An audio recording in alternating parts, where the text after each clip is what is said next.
When one U.S. destroyer faced 4 battleships, this is the last stand of Taffy 3. It sounds like an impossible work of fiction, a desperate fantasy. But on the morning of October 25, 1944, in the Philippine Sea, this was the terrifying reality for a handful of American sailors. They were about to stare into the muzzles of the largest guns ever put to sea, facing an enemy force so powerful it should have vaporized them in minutes. This is the story of the U.S. Navy's ultimate underdog fight, a battle defined not by strength, but by sheer, unyielding courage. To understand the magnitude of this confrontation, we must first understand the players. The American force was Task Unit 77.4.3, call sign Taffy 3. It was one of several escort carrier groups providing close air support for the massive invasion of Leyte Gulf. Taffy 3 was not built for a fleet action. Its heart was 6 small, slow escort carriers, the Jeep carriers, or CVEs, screened by a pitifully thin line of just 3 destroyers and 4 even smaller destroyer escorts. Their commander was Rear Admiral Clifton Ziggy Sprague, a seasoned and pragmatic officer. His men were a mix of veterans and greenhorns, manning ships with names like USS Fanshawe Bay, USS Gambier Bay, and the destroyer USS Johnston. The Johnston was commanded by Commander Ernest E. Evans, a Cherokee Indian from Oklahoma, a man of intense pride and fighting spirit. On the day he took command, he told his crew, "This is going to be a fighting ship. I intend to go in harm's way, and anyone who doesn't want to go along had better get off right now." His words were about to be tested beyond any human expectation. Meanwhile, bearing down on them from the San Bernardino Strait was the center force of the Imperial Japanese Navy, commanded by Vice Admiral Takeo Kurita. Its core was a nightmare fleet, 4 battleships, including the Colossi Yamato and Musashi.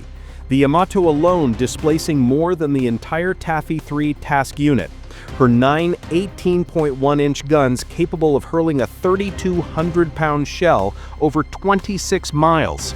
They were accompanied by 6 heavy cruisers and over a dozen destroyers. Kurita's mission was simple and devastating: smash through the American defensive perimeter and annihilate the invasion fleet anchored off Leyte Gulf. Dawn broke at 6:45.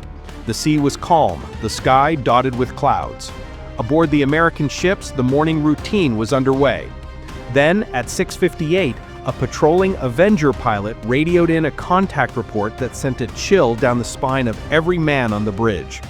Enemy surface force, 4 battleships, 8 cruisers, multiple destroyers, bearing 020, distance 20 miles, and closing fast. At first, Admiral Sprague thought it was a mistake. These must be American ships. But then a signalman reported the pagoda-like superstructures unmistakably belonging to Japanese warships. Moments later, the horizon erupted with geysers of colored water, red, yellow, green, as the massive shells from Yamato's opening salvo began to walk their way. The dye was used for spotting, and it made the incoming fire all the more terrifying.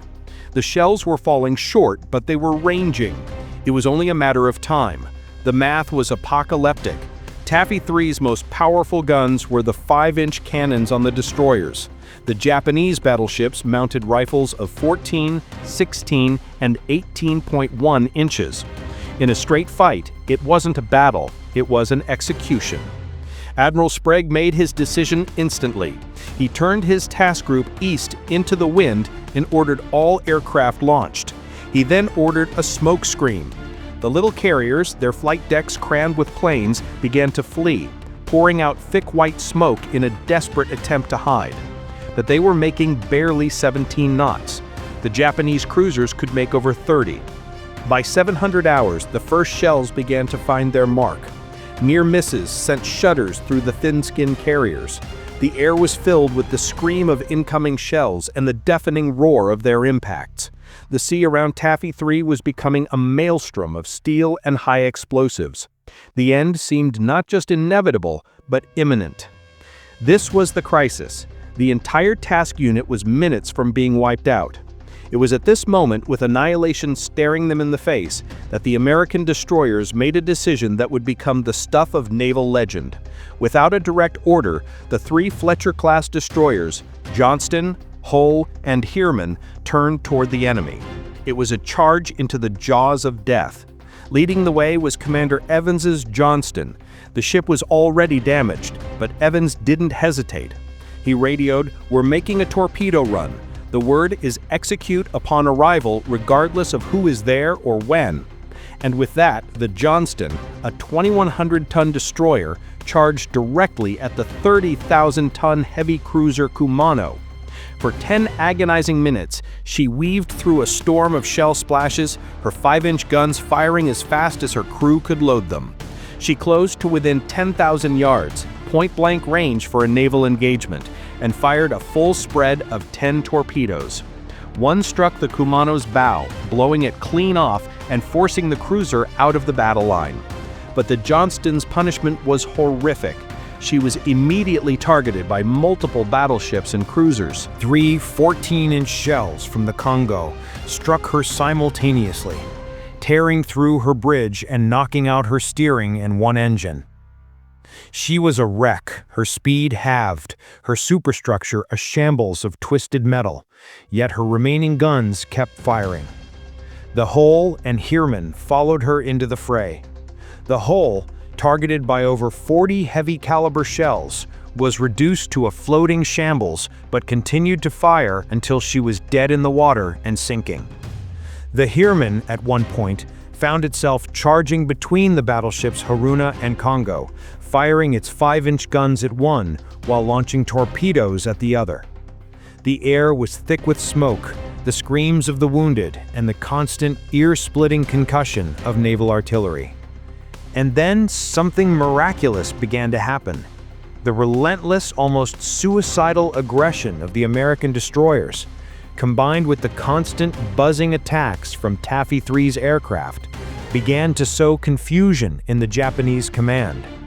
Admiral Kurita, aboard the Yamato, was receiving disjointed reports. He believed he was engaging not escort carriers, but the fast carriers of Halsey's Third Fleet. The aggressive torpedo attacks had forced his ships to turn away, breaking their formation. The American pilots, with no torpedoes or armor-piercing bombs left, made dummy runs on the Japanese ships, forcing them to take evasive action. They strafed bridges and anti-aircraft positions with their machine guns. It was a full-spectrum, desperate, and utterly bewildering assault. At 9:20, after over 2 hours of brutal combat, the unthinkable occurred. Admiral Kurita, convinced he was facing a much larger force and fearing a counterattack from Halsey's missing carriers, gave the order that would save Taffy 3. He broke off the engagement. The massive Japanese fleet, which had been on the verge of a historic victory, turned north and began to retreat. The guns fell silent. The sea, which had been a raging inferno, was suddenly, eerily calm. The cost of Taffy 3's last stand was staggering. The destroyers Johnston and Hull were gone, along with the destroyer escort Samuel B. Roberts, which had also fought with legendary tenacity. The escort carrier Gambier Bay had been sunk by cruiser fire, and 2 other carriers were severely damaged. Over 1,000 American sailors were killed, including Commander Ernest Evans of the Johnston, who was posthumously awarded the Medal of Honor. He was last seen directing the abandoned ship order, wounded with his uniform in tatters. But their sacrifice had saved everything.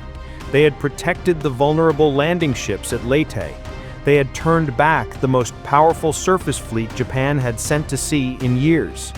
The battle off Samar, part of the larger battle of Leyte Gulf, was a victory snatched from the jaws of certain defeat. It was a triumph of human spirit over overwhelming material strength. Admiral Sprague would later write, "I expected to be in the bottom of the sea in 5 minutes. The failure of the enemy to completely wipe out all vessels of this task unit can be attributed to our successful smokescreen, our torpedo counterattack, and the definite partiality of Almighty God. For the Imperial Japanese Navy, it was the final crushing blow. The center force retreated, its morale shattered. They had lost their best chance to disrupt the American reconquest of the Philippines. The Battle off Samar marked the effective end of the Japanese Navy as a major fighting force. The story of Taffy 3 is more than a historical footnote. It is a timeless testament to what courage, determination, and a refusal to surrender can accomplish against impossible odds. It is the story of a lone destroyer charging a line of battleships, of pilots making dummy runs with empty guns, and of sailors who stood their watch until the very end. This was just one of countless untold stories from the Second World War. Subscribe to WW2 History Buff as we continue to bring these forgotten chapters of history back to life.